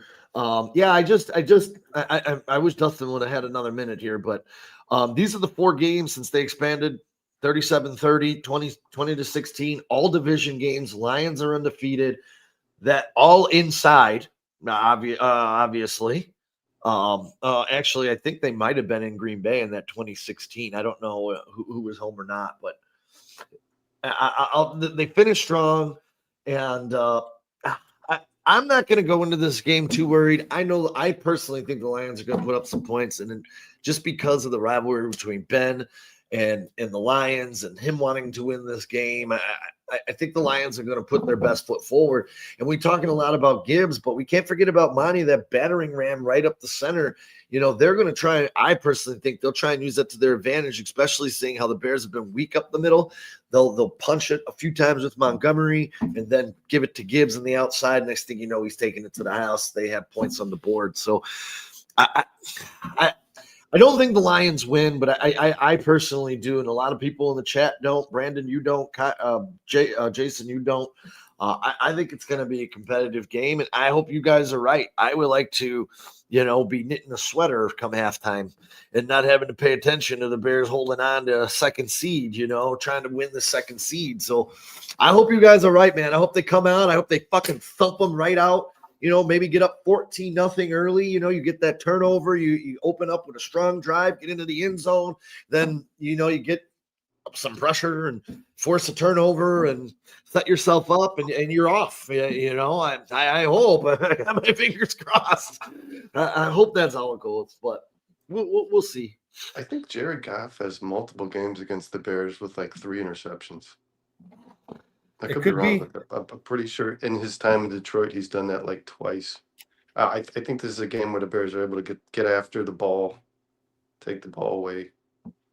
And like I said, you know what? Keep that you offense. Hope that our head coach is involved in the defensive play calling this week, because nobody should know Jared Goff's tendencies and weaknesses better than the guy who coached him for 3 years. Yeah, that's kind of why you just curious after the way that first game went. I know how much intellect Ben had about the Lions, because it's like, why did everything they wanted they took, and it's like, Ben, help Dennis out. These guys, how they operate, man. So I think that's another thing too, guys. I think that we haven't even talked about that. This Ben Johnson's second game in his career as a head coach, he played his old team and he got embarrassed. Yeah. But he's been brilliant since then. So, So, and his team, the Bears that played that Lions team in week 2 is not the Bears we're watching today. Correct. And same with the Lions and the Bears, like I said earlier, they're just 2 different teams right now. Completely different teams.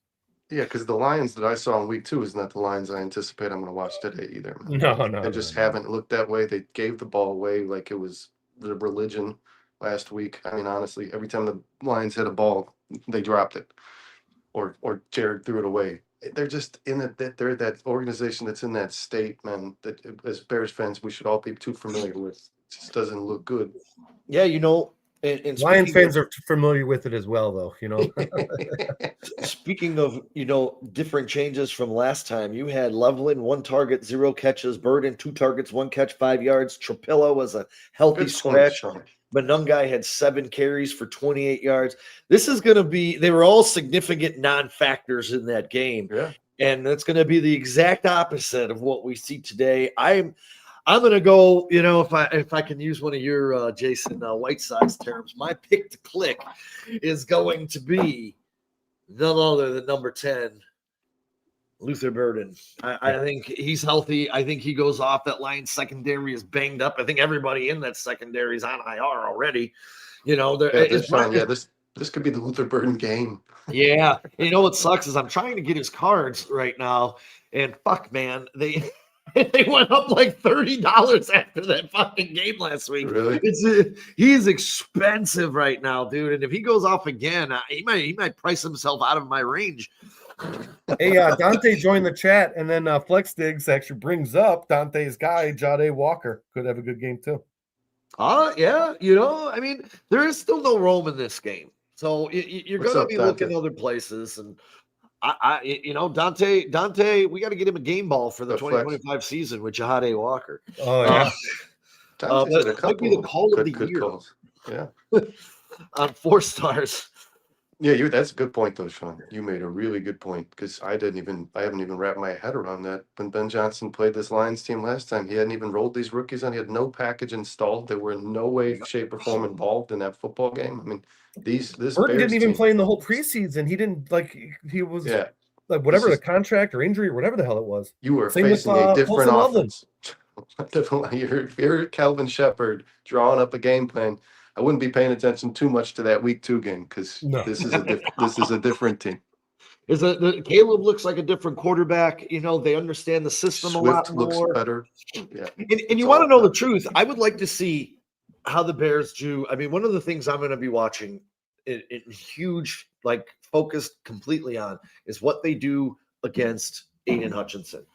How do you stop this guy? I know going against Green Bay's not going to have their perennial all-pro sack man, but you are going to face these guys. So it'll be a nice game plan just to see, are you chipping? What are you doing? How are you slowing him down? And hopefully he doesn't take this game over because regardless of what the Lions are doing, that's a scary man on the football field.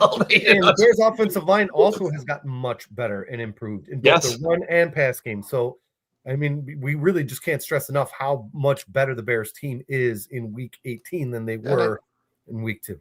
I thought the Bears did a good job of removing Parsons and Myles Garrett. Yeah. Garrett, and I said Garrett would get a sack, but I didn't believe it was going to have a big impact on the game, and it didn't. Caleb shredded that team. But the Bears have done a really good job at approaching these monster edge rushers, man.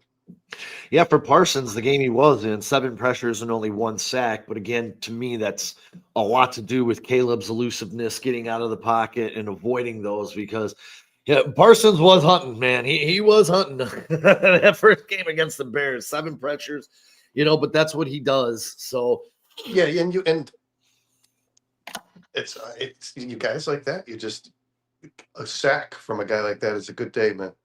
Yeah, you know what I mean. Oh yeah, Myles Garrett had 5 in a game. I mean, you these guys can get their numbers, they can get a sack here or there, but you've got to manage it and contain it. You just can't let them wreck a game, like you said, Sean. Don't let Aiden Hutchinson take over.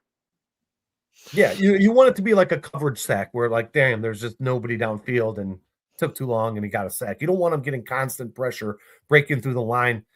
Yeah, I did. Untouched, I heard that too. Yeah, Ben Johnson loves Ryan Poles. He loves Ryan Poles. Yeah. I love Ryan Poles. And Ryan Poles right now is silencing the doubters. I love Ryan Poles when he rebuilds his defense correctly because the Bears have the 5th highest paid defensive unit right now in football. I don't know. He just won the NFC North. I'm pretty happy with Ryan Poles. I'm not upset. I'm not upset with him. I am upset with him about where this money is on the defensive side of the ball and the production we're getting. Yeah, the Dio on the defensive side of the ball for what the defense is being paid, and relative to some of these other teams in the league who have high paid defenses who are actually getting the job done. So it's gonna make it hard to trade though, because some of these guys are worth too much. You can't who's gonna want to pay that Dio contract? You know what? Honestly, who's gonna want to pay the Montez Sweat contract? Like, dude, we praise him a lot on this show for being good with contracts. Me and Brandon, me and Kyle especially. But man, those defensive contracts, a lot of them don't look that terrible. Good. Terrible, right? Yeah, I don't know. I think this team's going in a good direction. I think the defense will be improved. I don't know how much, but I think they'll be improved. I think Ryan Poles has got this team on track to succeed for a long time.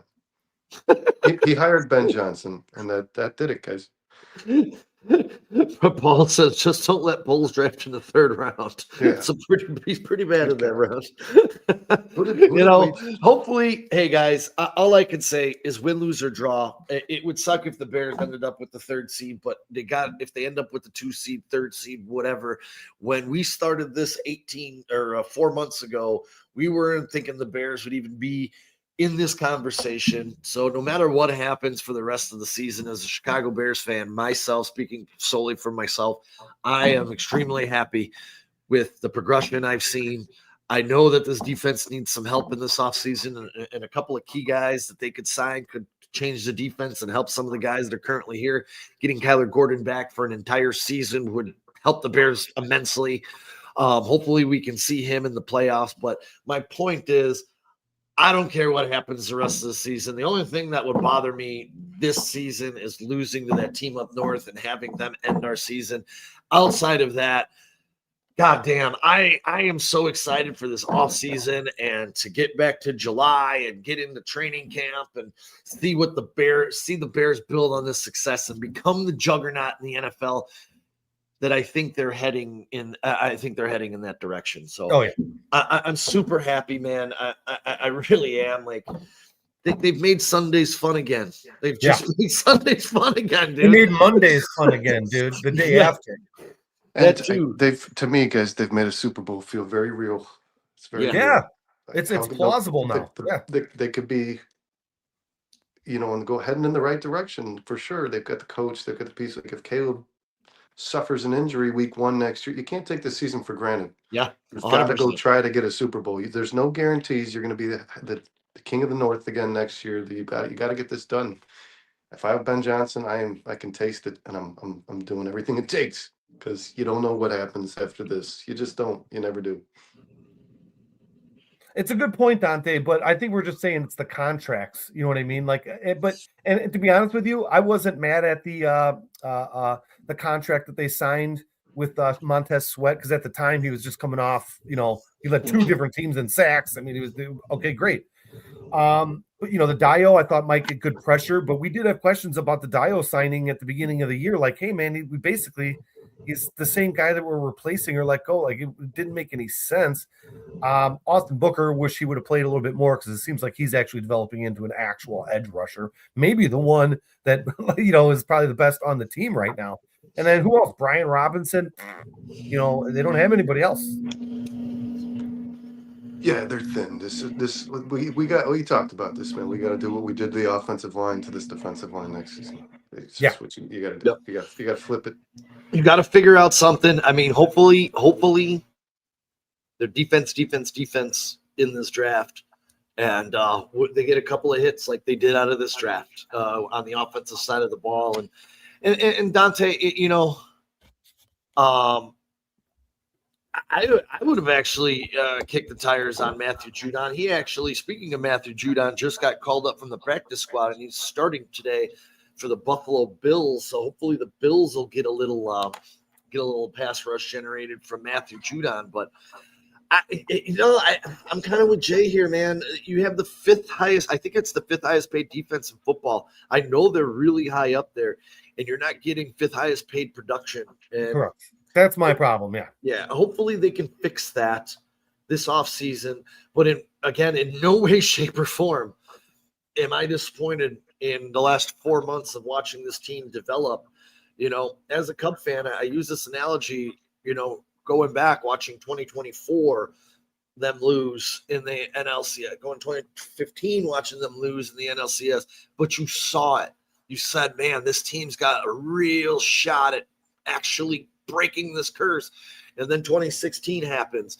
And for me, the journey is just as fun as the end result. And I'm excited. I'm excited, and just thinking that we're going to have a show next week with the Bears in the playoffs, man. I'm tickled to death, man. I don't know what else to say. Like, we're talking playoff football in Chicago, baby. Woohoo! Let's go. Nobody thought this was really going to happen this year. We were going to be in the playoffs. We thought we might miss, maybe come close, be in it in maybe some December games, not like clinch, the division mid-December. You know what I mean? It's crazy. Yeah, and it's a good feeling. The Bears, they've been in the playoffs multitude of times in my life, and you're like, man, this defense can beat anybody. It's a good feeling to have the coach and the quarterback thing. It's different. This is it's different. And I think you hit the nail on the head there, Brandon. 100%, dude. It feels more real. Like, not only that the Bears could win a Super Bowl, as far as I'm concerned, I think they can 100%, but I think that they will be successful again next season and the following season and you know what I mean? Mm-hmm. And guys, and Dustin, or we're a modern NFL team. Just to clarify this, I wasn't saying trade for him at the beginning of the year. I was saying right now he was cut, released. The Bills picked them up. you're No, lacking. I think Dante was asking, do you hold it against polls to not Oh, get no, rid no, of no, high no. draft capital? No, from he Matthew wasn't Judon? going to solve And- your and defensive problems. no. I'll say this: Poles has most of his money in Kyler Gordon, Montez Sweat, Jalen Johnson. They're all good football players. The Dial contract was bad, but he got a guy like Byard at a deal. So I mean, you make good ones, you make bad ones. They all kind of level out. And I It's think the not guys, hard. I would say it's easier to turn a defense around than it is the offense. So honestly, I agree. we do have some good and pieces your on that secondary is defense. pretty good. We need somebody that can. We need a sack like machine. Yeah. We need a manufacturing plant of sacks on that fucking defensive line. Somebody who can get to a gosh darn quarterback consistently. Yeah. And you know what? He might be here already. It might be Austin Booker. I mean, as he continues to develop, I mean, he looks like a legit defensive end who needs to learn how to finish a little bit better. I mean, he could have had 3 or 4 sacks against the Niners. He got there. He just didn't finish. You know, he it's might not all- need it's just a not all better that- coach. Yeah. It's not all that uncommon at the position either. You look at some of the best pass rushers in the NFL. You look at their early, I think, rookie season, second season. It took a lot of these guys. It takes some time, man. Especially a guy like Booker, who you took so raw. He was. if the Bears package, he asked if the Raiders wanted a Las Vegas hometown boy Odunze in a package for Crosby, do you say hell no? If you're Poles, I would not. Look, I have a different feeling about Rome Odunze than other people. I think Rome Odunze is a good NFL receiver. I don't ever think he's going to be elite. I think your elite wide receiver on this team is Luther Burden. Hands down. I don't think it's close. Do I think Rome Odunze has a significant role? Absolutely. But if I say he's going to be JSN, Justin Jefferson, Jamar Chase, I don't see that in Rome Odunze, and that's just me. Maybe you guys do, and that's fine.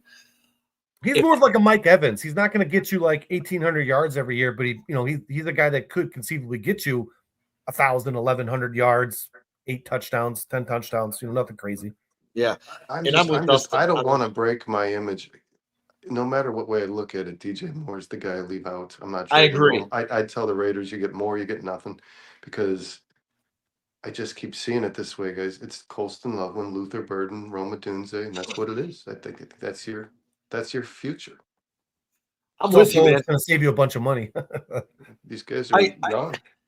I'm with you, Brandon, because I think if you remove Rome Odunze from the equation, you remove Caleb's safety blanket. He feels comfortable, and I do feel comfortable with Rome running those 8-10 routes in routes that come back. While you have Burden just doing whatever he does on the side. I do think Rome has a significant role on this team. I don't know. You know who's not dropping the deep ball right now? Hey guys, hold on. Steve, our Packers. No, he's got 3 dropped deep balls.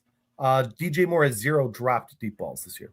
Steve just said, "Look, did you see that message from a Packers fan?" Yeah, I like that, Austin Steve. That's the is boy. almost another Max Crosby. That's awesome, Steve, and that's without bias. So like, if a guy who without a dog in the fight is watching a Bears game and he thinks that Booker's special, I mean that's the eye test. So you're talking about people. You see it, man. You see the potential. You see what he might be molding into. Yeah, and Paul says the money works with DJ, salary for salary. And what's up, T? Hey, we love you, buddy. Next year, I said it, man. I don't think your team is dead. Good teams have bad years. I don't think the Chiefs are dead either. We'll see how long Mahomes is out. If he starts the season, whatever, so on and so forth. I'm not putting a nail in the coffin of the Chiefs or the Lions. I'm really not. Not yet. Not yet. I think there's 2. I mean, for one, there's Pat Mahomes on one team. I never bet against that guy. And the Lions still have Amon-Ra St. Brown. They still have Gibbs. They still have Monty. They still have Jamison Williams. They still have Sam Laporta. I mean, they got a lot of weapons on that team, dude. And as we talked about a little bit ago, if that team gets the right offensive coordinator hired onto that team, holy crap, dude, they could be right back where they were. That was their mistake, and a play caller is really important to a guy like Jared Goff, man. He's a different kind of quarterback. I was talking to my oldest brother about this the other day. These guys, it's going to be tougher and tougher for guys like Jared Goff to win in this league. He can't move. He's And a you know what? Maybe statue. Dan Campbell's a really good head coach, just not a very good play caller, you know? Yeah. So I think you got to get the right guy for Jared Goff because he's not extending We love you, plays. T. So I think the Lions are paying the price for making a bad hire, and I thought I had said that a lot through the offseason. I thought it was You a did. bad hire, You and did. they And paid for it. you know, I think, and to the fault of Lions fans, and to the fault of one of our best friends, Christopher Goldman, who's a big time Lions fan, we brought this up and talked to him and said, you guys don't realize the impact that that Ben Johnson brought to your team, and you're going to feel it. And I sent him this picture, and I said, this is going to be Lions fans for the next 5 years. They're going to be laying in bed, looking at pictures of Ben Johnson. Like, come on, man, we missed this guy. Can we get him back? Did you see the shirt someone made up of the ugly Christmas sweater of Dan Campbell? It said, "I miss Ben Johnson." Dude, somebody threw this in our chat, and I thought about it, man. Like, it would be another risk. It'd be a risk hire, but what if they hired Declan Doyle? What if they thought we can kind of get Ben Johnson back, you know? But Declan's never called plays, so again, you're doing the John Morton thing all over. It'd be a risky move. No, they need an established, Yeah. big time, Somebody offensive who's coordinator. done it, maybe even been a head coach. Yeah, something like that. And let Dan Campbell do his rah-rah speech stuff every week. That's what I think he's really good at motivating those guys. And you just get a nice, brilliant play caller and right back to where they were. Yeah, I mean, when you look at it, if you use Brian Dable, say Brian Dable gets fired, ends up going to just one example. If you talk to Josh Allen, he said it in many interviews. He owes a lot of his turnaround to Brian Dable. So if they were, maybe he will help Jared Goff. Just get back to being better. I don't know. The Lions are a conundrum because of their health, and if they start the season healthy, but they continue to be decimated on defense, much like what happened to them on their run to the NFC Championship game last year that was cut short because of injuries. If you continue down this path, which it happened again, they're this right below the Bears. I think the Bears were at 290. I think they were like 283 as far as games missed on a roster due to players. They got to figure out a way to be a little bit healthier, man. It's the only thing that's going to work for them. You can't lose a Brian Branch. You can't lose, Arnold. You can't keep losing Joseph. Your defense. Kirby Joseph was huge, man, because that kid was playing out of his mind. The Lions, it could go one of two ways. Sean, I think they could hire the right guy and be a powerhouse of an offense again next season, or Dan Campbell could be fired in 2 years from now. Yeah, I agree. They're at a fork in the road, I think, the Lions, and they're going to make some tomorrow, guys. And this is another thing, like, how much faith do you have in the Lions? Tomorrow, there's a lot of people standing on that sideline who are wondering if they're going to be employed. And that's not, it's hard to remove that distraction when you're coaching a football game. Like, I'm probably going to be fired tomorrow and have to move and pick my family up and go across the, you know what I mean? Like, there's underlying things going on with the Lions that I think might affect how they play today as well. And T, as a Lions fan, says, I'm going to say something here. Other Lions fans won't. If you guys win a Super Bowl this year, it will hurt worse than Stafford leaving and winning one. No. Listen, Stafford just got paired with like the perfect play caller. Yeah. I don't know why though. This is a different fan bases don't usually do this, man. Ben Johnson was a big part of their success. He built the offense to what it was. They should have just been able to plug in another play caller who emulated what Ben Johnson did, because I think Ben Johnson built it the way enough to sustain success. Yeah. So I don't think Lions fans who have responded with like hating Ben Johnson and rooting so much against him, it doesn't make a lot of sense to me, man. I know he is a Bears coach, so you root against the Bears, obviously, but like, they boo him when he walks into their state. It's pretty. It's remarkable, really weird. Man. He set them up to be a good football team for a long time, and it's up to Dan Campbell to keep that going. You know the funny thing about it, and I brought this up to Lions fans many times. Before he left, he went to ownership, sat down with ownership, and ownership said, "Please, you've earned it. Go be a head coach." He didn't just fucking backdoor him and leave. He went and talked to Ben Johnson. He didn't Liam Cohen him. Yeah, right. Ben Johnson did it right. He got a blessing from the organization. I mean, he was leaving either way, but I think it just shows the class of a guy to go, hey, owner, I can't remember the name of the owner. I'm ready to move on now and make this next step, and I'm just letting you guys know. I mean, I think it was a class move. I think he did stay. He could have left a year earlier, 2 years earlier. Yeah. And Dan Campbell said these words to him. I remember this. It's your time. Yeah. I mean, like, Lions fans. I think Dan was telling him, like, you go now, man. You got to go now. You stayed here for 2 years with head coaching interviews. You rejected them. It's time to go. And you should absolutely. A guy like Dan Campbell, who's got Ben Johnson on his staff, you should want to see those guys promoted. You're doing something right if that's the case.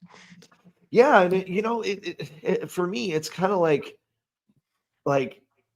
if when the coach came, the head coach of the New Orleans Saints, him coming back to Chicago, I would never boo Mike Ditka ever. Yeah. And that's kind of why I'm just kind of lost. Like, I'm gonna boo the Nagys and the Trustmans and these assholes that come to Chicago for sure. But Ditka, I mean, he won a Super Bowl, dude. What else do you want from the guy? And if Dan Campbell, we'll just use as an example, but you could say this about any coach in the NFL. If Dan Campbell is hiring a bunch of coordinators that nobody's taking a look at, is that any better? T, I'm asking you, I guess, as a Lions fan, like, if Dan Campbell, instead of Ben Johnson and Aaron Glenn, had hired two guys that nobody wants any part of, is Dan Campbell worth keeping around? I mean, when your head coach is hiring coordinators that are getting promoted to head coaches, your head coach is hiring good guys. Yeah. And do you think John Morton's going to be a head coach anywhere after this offseason? It means that when your head coach hires a staff that gets promoted in other positions for other teams, he's doing a good job, dude. I just have to ask T, because T's saying here, he left for Chicago, getting our coaches and players. He called it a snake move, but I mean, you knew the opportunity was there. He was going to look for a top quarterback. He wasn't going to coach Geno Smith, for the love of Christ. And he didn't want to move far either. He's a freaking Chicago Cubs fan, dude. He comes to Cubs games every offseason. Like, it brings his fan. I mean, he wanted to be here.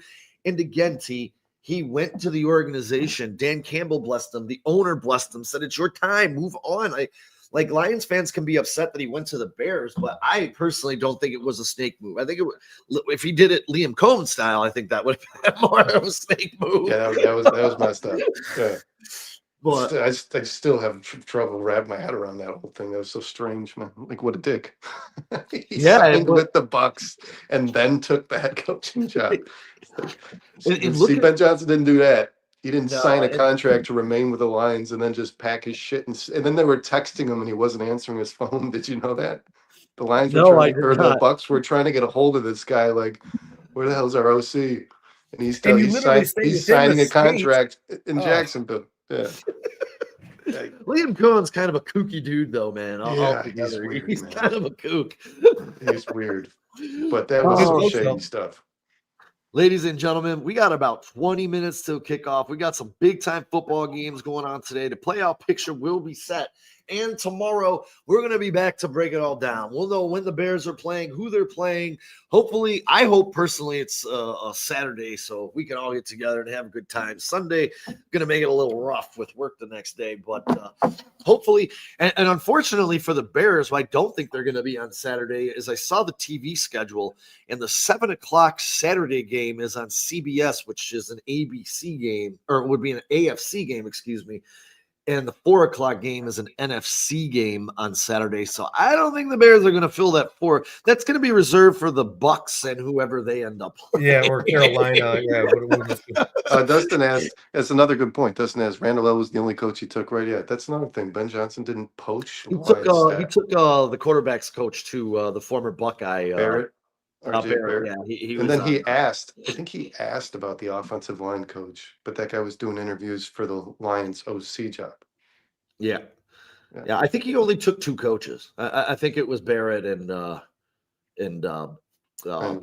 at Randall L. But again, Randall L., born and raised in Chicago, drafted by the Chicago Cubs. He grew up across the street from Gene and Jude's, for the love of Christ. Yeah, Randall has been working his way closer to this city his entire He's career. been trying to, yeah. Like, this guy's like, I'm going back home to Chicago, man. That's fucking awesome. But again, tomorrow, the bare minimum, the Hallis Hall Hangover, we're going to be back on breaking down all this playoff stuff. It should be a great day of football. I'm interested. I know the Packers are sitting a lot of their players, so that Minnesota Green Bay game kicking off at noon is going to be like a preseason ball game. It's going to be junk. And really, Indiana Houston at noon is a good one. You got Atlanta New Orleans at noon. And then for the first time all year, man, they really stuffed that 3:30 slot, man. Bears, Lions. This is going to be the most fans the Saints and Falcons get this year watching a football game. Yeah, right. The Buccaneers and the Panthers fans will all be watching that one, dude. Hey, really quick, who wins in Atlanta? Saints or Falcons? Falcons. I think Falcons. They're on a 5-game win streak, aren't they? I'm gonna go with them to Houston, Indy. Houston. Are they resting people or are they playing? I haven't heard. Houston, anyways, man. Houston, anyways. Yeah, Philip Rivers is gonna die in that game. They honestly, bro, he might leave that game in a casket. Denver Chargers. Ooh. I would actually probably go Chargers in that. Actually, no, man. The Chargers They're just sitting. Denver. I think they're sitting everybody, so I'm gonna go Denver. Yeah, Denver. And Chargers just lost to a bad football team. I don't remember who. The big one tonight, Baltimore and Pittsburgh in Pittsburgh. Baltimore is a 4-point favorite in this ball game. I'm going to go Baltimore too because I don't want Aaron Rodgers to win. I don't care. I'm with you. I'm with you there. What happened the last time these two teams played? I think the Steelers won. Steelers won. It was very early in the season. It was 12-7. 12-7. They played 27-22 in Baltimore. Oh God. Is TJ Watt back? Yes. I mean, shit. Yeah, that's gonna be a close game. That's gonna be a fun one. That should be the best game of this weekend, Sean. Yeah, and I'm with you, Jay. I don't want Aaron Rodgers in the playoffs. It's a tough. You don't know if TJ Watt's going to be on a restrictive role. Like if he starts having problems breathing, he's out. They're not putting him back in. Is TJ Watt playing today? He was practicing on the field today. I saw him warming up. Oh, really? Yeah. So he will have. It says right here on ESPN that he is excited to play and will have no limitations as he returns to play the Ravens. I think that game's determined in one way and one way only. Do the Steelers stop Derrick Henry like they did the first? Yeah, and you know what? The Steelers have been pretty good against the run. They've done pretty well against some good. Their run game has been good as well. They're up there. Jalen Warren's been crushing. Yeah, I thought the Steelers' run defense is pretty high. I know that. I think they're like maybe third or fourth best. But they stopped Derrick Henry the first time they played. But they also had, I think that was a Tyler Huntley game. So, if you stop there, if you focus too much on Derrick Henry while Lamar is in the game, you're giving yourself a world of problems for sure. Because Lamar will beat you in multiple ways if you're too focused on Henry. Yeah, I'm gonna go Baltimore. I just feel like Pittsburgh getting TJ Watt back. And it's so hard, man, because I like Tomlin more than Harbaugh. There's things that pull you in different, you know what I mean? Like Mike Tomlin is a better coach to me than, I don't know, John Harbaugh won Super Bowl II. But you got the fans in Pittsburgh booing him. That's the dumbest thing I've ever heard of. I can't even. That guy's never given you a losing season ever in his entire career. It's ridiculous. I hope they fire him. A winning season with Kenny Pickett, Mason Rudolph, and who was the other clown? They went through 3 quarterbacks, and this guy still made the playoffs, dude. Tomlin is a stud, dude. Dude, there was a year. I don't remember who their quarterback was, and most people won't remember this because it was just unless you're paying attention to the Steelers, why would you? There was a year where their quarterback was so bad, they were running pretty much a wildcat to D'Angelo Williams. Yes. And they went 8-8. They didn't have a quarterback, and they went 8-8. And D'Angelo Williams that season had like 18 touchdowns or some ridiculous number. It was like, so yeah, Tomlin's impressive, man. And if the Hey, fans Steve. don't appreciate him, he should go coach somewhere else. Hey, Yeah. Steve, I saw you said you got a bunch of top Caleb Williams cards. I just put together a PSA order yesterday that I'll have back by freaking April, I'm sure. But I stacked in 6 Caleb Williams rookies in there, and I'm praying. I got a couple money shots in there. If they come back 10s, man, my daughter's college might be getting paid for in a couple of years. That's all I know. I actually got. That's awesome, Sean. I was gonna say, if anyone knows cards, I got his 49 of 49, which makes it a true 1-of-1, purple Panini black. Sent it out, and I got another one. I can't remember if it was 149 or 249, but I got another number match sent in. These cards are so rare, and I mean, I'm just watching him, and I got dollar signs in my hands. I got 5 more I haven't even sent in or packaged up yet.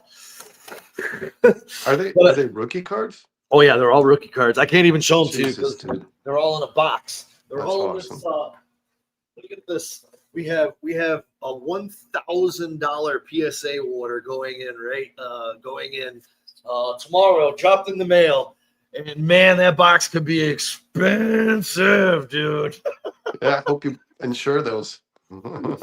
When I get them back, I'll definitely put them on the show. I am as well, Steve. I'm a big card collector. I actually have Matt Forte's rookie right here. I got Anthony Rizzo's rookie right here. I got a 49 of 49 Rashee Rice right here. I got a Rome. I got another Rome. I got another Rome. I got a 25 of 25 Bucky Irvin right here. I got another Rome. It wasn't Rome's time. Rome got injured. I had these all in the order. I had all the Romes in the order, but then he got injured, and I'm like, you know what? You know what though? I shared that graphic with you guys in the text, where it's like, I don't know if you guys saw this. Almost every pass catcher on the Bears has identical. Yeah. It's like 43 to 47 receptions for 630 yards to 680 yards, like every single one of them.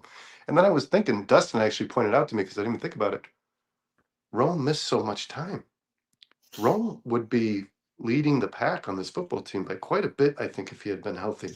He'd probably have 1,000-yard season. Yeah, I think so. For sure. I think so. That's what we were somewhere. He was right around 700 yards when he got hurt, right?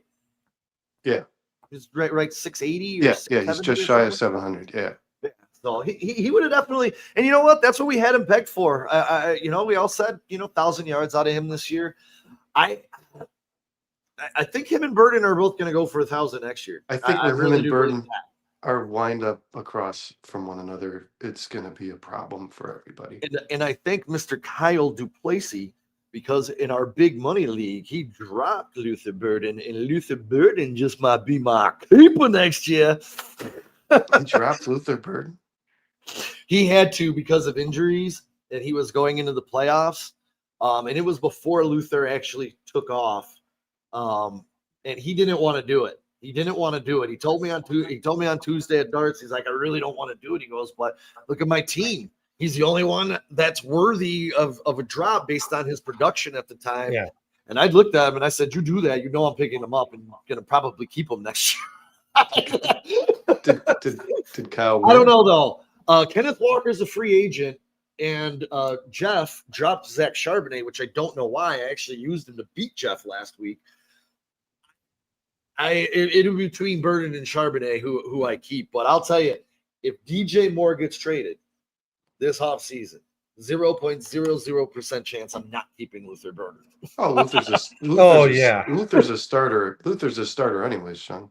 Yeah. DJ Moore, Roman Luther will all be on the field for the first play of every game next season. The 3 of them will play a lot of minutes. No matter who goes or who stays, man.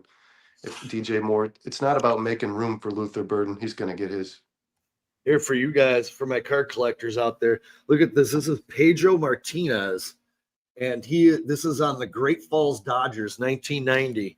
This is Kurt Schilling on the Rochester Red Wings, and I just sent in yesterday the very first 2 Bellingham Mariners Ken Griffey Jr. card from 1987, and I sent in his 1988 Stan Bernardino rookie card. And if those come back, oh my God, I've had those cards 30, 40 years now. Like, oh my God. John says he's got that Kurt Schilling. The famous sock game. I thought about that. I was going to send these in, but I'm like, when this order comes back, dude, maybe we'll do a card show on Four Stars Chicago. Sean, I think you should. Every time you bring it up, multiple people in the chat jump all. This is not exclusive to you. I'm finding out now. Like, there's a lot of people in the card industry. You should definitely do a show. You should. Yeah. Honestly, you should, man. And we do these big shows. Like we just went to the National here a couple of weeks ago at Rosemont Convention Center, which is awesome. And there's another one big show coming up in March. I'm licking my chops. I actually made $2,000 at the last show selling some of my shit. I got rid of it. Cool if you made a card podcast. Like, if you did that, man, I think you'd get, because you're talking about a different industry too. You're not just sports fans, collectors. Maybe going into this off season, I wanted to get into some other projects. Maybe I'll do it and see if it takes off. You should. Card collecting show. I'll have to wait for this $1,000 50 card order to come back. It's a 95-day turnaround, so I don't think I'm going to get them. Christ. Yeah. So, Sean, you don't have to do a live show for the card holding. You can actually just 3 months to grade cards. Oh yeah. Well, because dude, there's like 2 places that do it, so they're getting millions of cards a month. Yeah, Pete. Right now, PSA is so backed up. Our last order took almost 5 months to get back, and I was getting really impatient. I mean, I'm getting impatient, nervous just shipping this shit back. I mean, it's insured. It's insured. That's what I said. I hope you you pay for insure the that. insurance. Yeah. But the insurance ain't replacing some of these cards. No. Yeah. You know, I'm not going to find these one-of-one Caleb Williams that I have. It's not going to happen. No.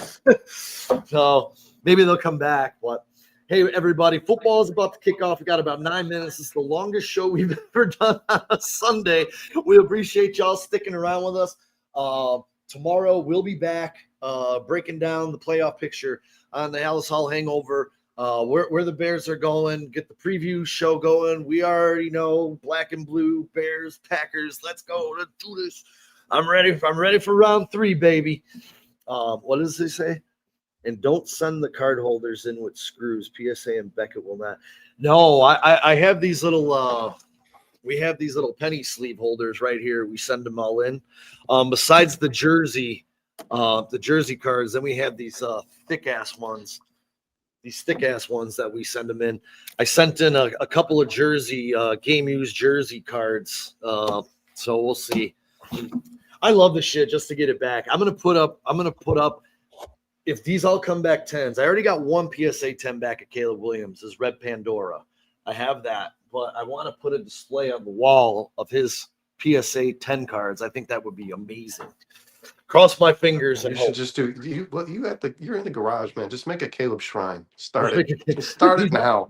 His picture's already on the wall. At some point, there better be a Caleb corner in that garage. Caleb's corner. I like it. I might have to do some redirections. I'm taking this tree down today. So, but again, we'll see you guys. I got to go get some lunch in me. I'm starving. Thanks, guys. Fun as always. Later, Thanks, everybody, for hanging out with us on this Sunday. We appreciate y'all. We'll continue to talk cards, man. It's a lot of fun. Thanks, Turd Ferguson. Yeah, don't forget tomorrow. Tomorrow we'll be back on 6 o'clock. There will be no Monday Night Football, so we're gonna be free to roam as long as Barely There will be back on Wednesday as well. Yes, finally. It's been 2 weeks. Hey, we're back. Yeah, we will be returning on Wednesday. We'll have the bare minimum on Thursday. And don't forget, whatever day the Bears are on, we're going to do our pregame show. If it's Monday and the Bears are on at 7, we'll be here 6 on the dot and probably wrapping it up within 45 minutes for 7:20 kickoff. You know what I mean? And Vizzo, I don't have a Walter Payton rookie, but I have a plan for this because Son, I gotta go. I got chores I gotta do, buddy. See you guys later. I have a plan for this, and this is why I'm getting these cards graded, because I'm gonna go to shows and resell back some of these other players, because in my collection I have about 10 Justin Jefferson PSA 10s. I have multiple CD Lambs. I have multiple Jamar Chases. I'm going to use these guys to get to where I want to be. And my Justin Jefferson collection right now is probably valued over $2,500 based on what cards they are and their value. So I'm very, very excited to add that to my collection. It'll go on the wall because I do have a Walter Payton shrine right here. But again, boys and girls, we love y'all. Thank you guys for hanging out with us, and enjoy your football Sunday. Let's kick some lion booty, and we will see you guys tomorrow. Good, better, bad. Never let it rain. Never let it rain. You're going to get better. You're going to get better. You better get better. You better get better. Bears on 3. 1, 2, 3. Peace. Burn out, everybody. Burn out.